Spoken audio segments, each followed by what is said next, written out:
Alright, well, I didn't do a YouTube video on the whole thing, but this is how we brew inside during the winter. And that is the water temperature because it just filled it up with hot water. And the buckets will take some of that heat out of it. I'm going to brew it. I do an advanced brew. I brew about 88 to 90 degrees. That's a digital thermometer. There's a power cable. This is a sensor cord. That's the cord that goes to my barrel heater coming out of there. And let me set this down here. Just an easy way of maintaining the temperatures like you want it. And had to get the size. I got this Rubbermaid. Used to do this in 55-gallon drum, but I wanted 2 batches.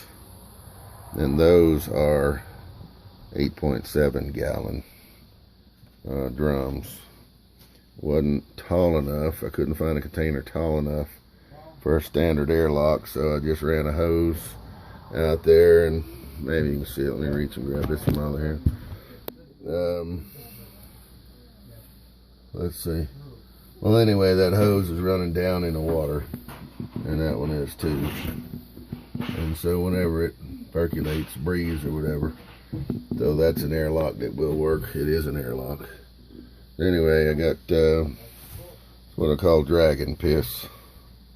I've got a berry blend with strawberry in there, and this will take about, I want to say 6 or 7 days. Primary fermentation. I do manual secondary fermentation, so those are just water spots, by the way. Looks like I didn't do too good a job keeping it clean, but that's just, whoops, that's just water. There's the barrel heater, whoops, right there, just laying in there sideways. It wouldn't stand straight up, and that won't melt the bottom. And the barrel heater elements right there, and then right over in the corner over here is my thermostat pickup down at the bottom. So since it's at the bottom, it's going to register a little bit lower, since the water up the top is going to be warmer, and the water level is about halfway up the 5-gallon container, well, 8-gallon containers, 7.8 gallon. So that heat will radiate into there, but the average temperature actually inside of that bucket is going to be pretty close to what that thermistor picks up down there. So anyway, just cut a little groove here in the side. Sorry about my headlight and all that. Just cut a little groove in the top of the container here. Slip it down. Flip the lid and throw that back up there. And it'll just sit there. Whenever that, you can buy these off of eBay for like 25 bucks. Fairly simple to wire up. You can run them on heat or cool. This one right here, I have a little LED that pops on right here when it gets down to 88 degrees, or actually 87.9.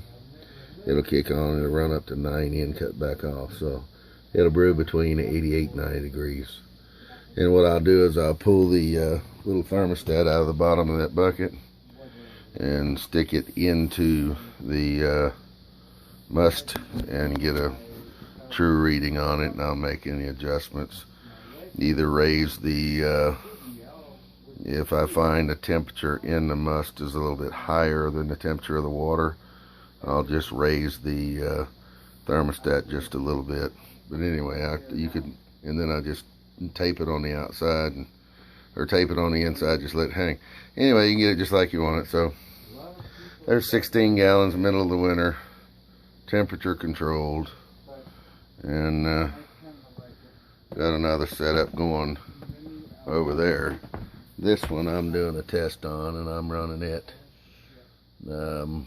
pretty high just to see how fast something will brew. But anyway, there's plenty of activity in there for the yeast. 100 degrees is not hurting the yeast. My experience, you have to get up 107, 115 degrees before you start killing the yeast. So Anyway, got that going. Cheers, you guys. That's going to be some really good wine. I mean, really good wine. 300,000 Syrians dead. Alright, I just pulled out the, fixing to add the yeast. This is the next day. Pulled out the bag of fruit, mashed it real good. Bag's loose. When I put it back in there, I'm going to fluff it up a good bit. I've already run this one time. I'm adding oxygen. There's no yeast in there yet. Making sure I got plenty of oxygen in the mix before I add the yeast. The yeast has a real good start.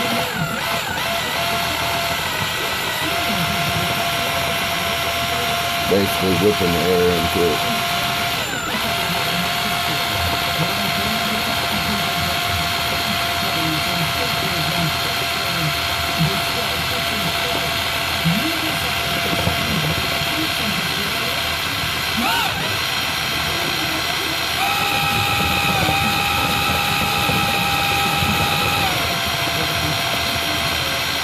Sure, we already did it. Tons of different militias and the Russian special forces. Now, and now you want to ramp it up. Have the why? yeast Why would we put American soldiers in starter. of medieval Been going for Why would we put our about 10 minutes or so. Russia's crosshairs? And don't tell me that we're in sync with them. It's like ready to the roll. Pentagon official did. Quote, he said, the United States has not informed Moscow about where the American forces will be, but the area where we're planning to place these special operators Mash is not where Russia has about 85 degrees now. Strike. How do you know, Mr. President, where Russia wants to strike? Russia is Which is the anti-Assad forces about right. I used to run at about 88 to 90 degrees. With my temperature controller that I have hooked up to the barrel heater.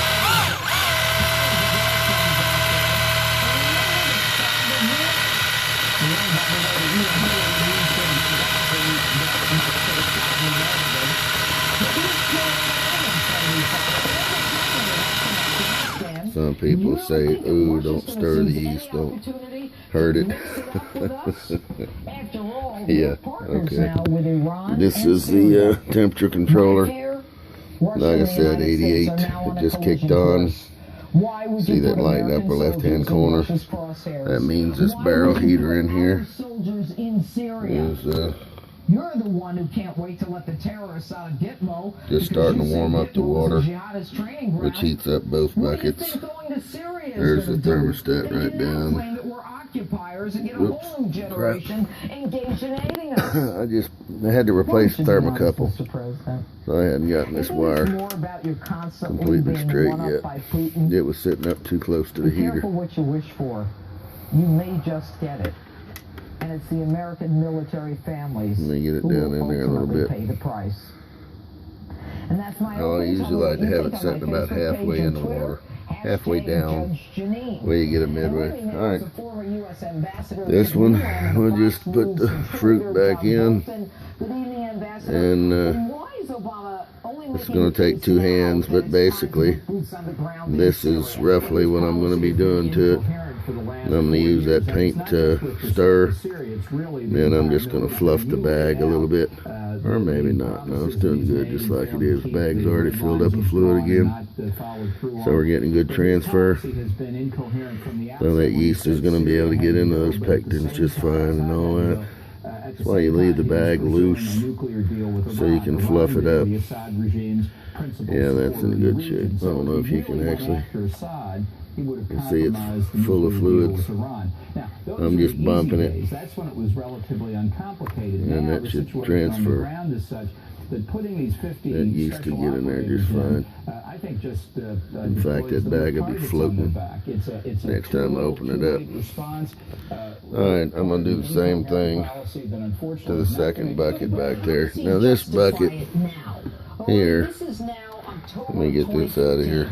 We're going to put some boots on the ground, not combat, train, and assist, but we all know what that means. All right, why now? We know it's a feckless foreign policy. We know that he's dithering. He's always dithered. What here we go. pushed him on this one? Well, I think sometimes it's a combination of what he thinks is his Couldn't use a regular airlock. Combined with I wanted, I went and got some Kerry made it clear 7.8 gallon drums or buckets. You can tell they're bigger than a 5 gallon as far as diameter. And that means they're shorter than the average bucket because I was having trouble finding a Rubbermaid. It's just a Walmart Rubbermaid. I think it's 36 inches long. I want to say 18 wide, but I basically just have an airlock that I made out of 7/16 inch hose that just goes down. Here's water level, goes down under water level and burps down there, so it's in effect a real airlock. Same thing on that one over there, but this works perfect. I mean perfect. I can brew in the middle of winter, keep my temperatures within 2 degrees constant. I run a elevated primary fermentation, so, and then I do a completely manual secondary fermentation. So wine usually is primary fermentation's done on this batch here, I would say within well, I think that's part of the problem of not let's having see. a real approach to Let me deal think with a second. ISIS as such. Putin understands what his objective is to prop up the Assad regime. Well, about regularize 6 to 8 days. Let me give myself a little bit of room. And then I do secondary fermentation manually, and that takes me overnight and then the next day. So it takes me 2 days to go through secondary. And so within about 10 to 14 days, I'm drinking some really, really good wine. Absolutely clear. Clear as a bell. And I do that manually in the secondary. I go through the whole secondary fermentation manually. And I use bentonite clay to clear it, and it'll clear overnight. Beautiful, 6 gallons. All right, cheers, you two. Check you guys later. Yeah. All right. Well, Mr. Strobart here is demonstrating. I just went back and got a pressure flow regulator. Makes this a little easier. Otherwise, you have to be good on your thumb. But this is manual, running the wine through a manual secondary fermentation. We're degassing the wine. Once we get through degassing it, then we'll throw some bentonite clay in there, and this wine will actually be crystal clear in the morning. And you can see it's not crystal clear right now. Yep, you can see it's not crystal clear right now, but this is my favorite wine recipe. Found it somewhere a long time ago. It's called Cedar Pea or Dragon's Blood, or anyway, it's a good berry blend wine. Secondary fermentation was the purpose of the video. This is a pressure regulator. We just made a little inline. I use that out there for different air tools and stuff. If I want to run full steam off my compressor to run one item, and then I flick it so we can get the bubbles out.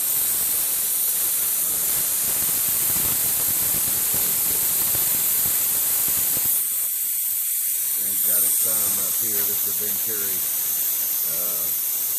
Actually, it's Harbor Freight vacuum pump. It's just a Venturi run by air pressure. But let's see.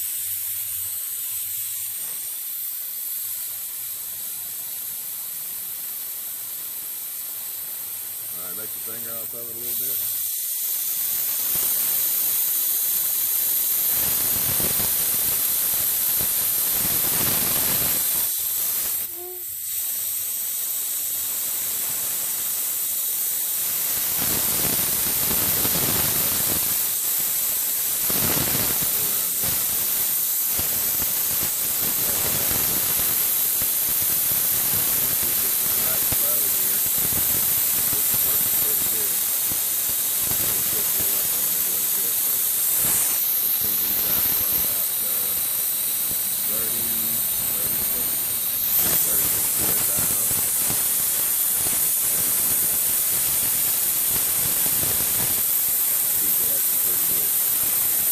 it'll take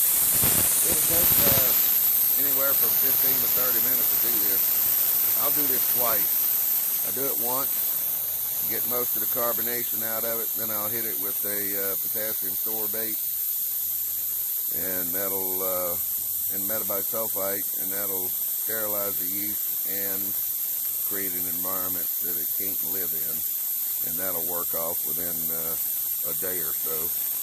And then I'll pull a second vacuum on it, and that'll release some of the whatever's left in there, and that wine will be ready to bottle. So if we sit there and did this tonight, but I'll usually leave the potassium sorbate in there for, I guess about 8 or 10 hours, and then, but I usually do it at night and wake up the next day and do it when I have time.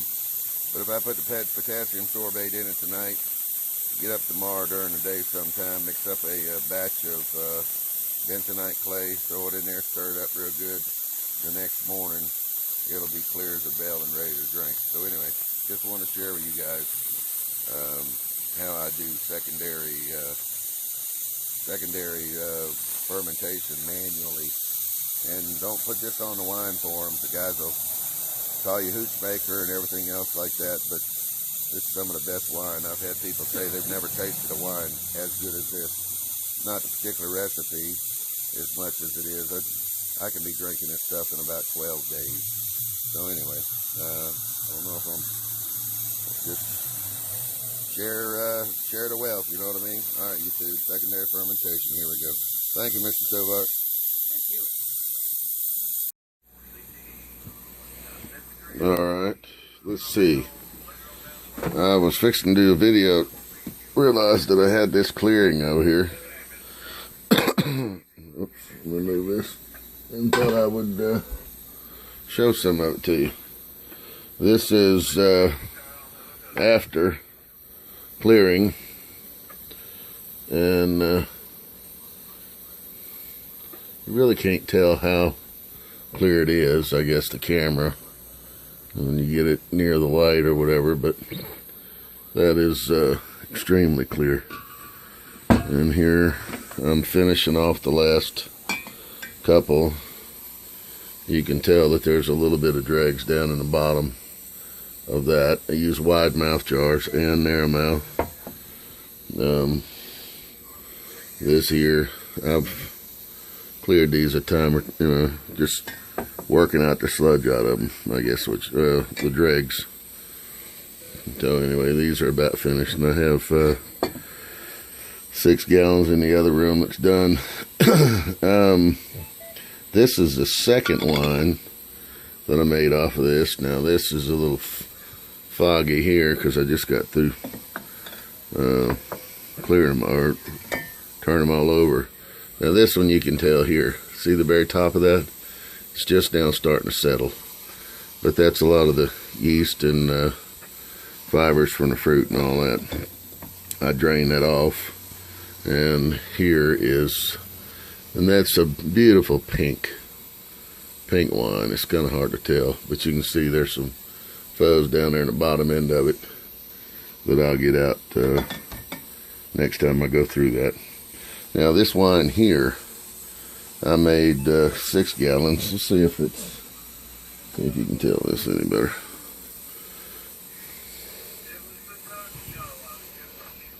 This is a second batch of wine made with the original 6 gallons of fruit. 6 pounds, I'm sorry.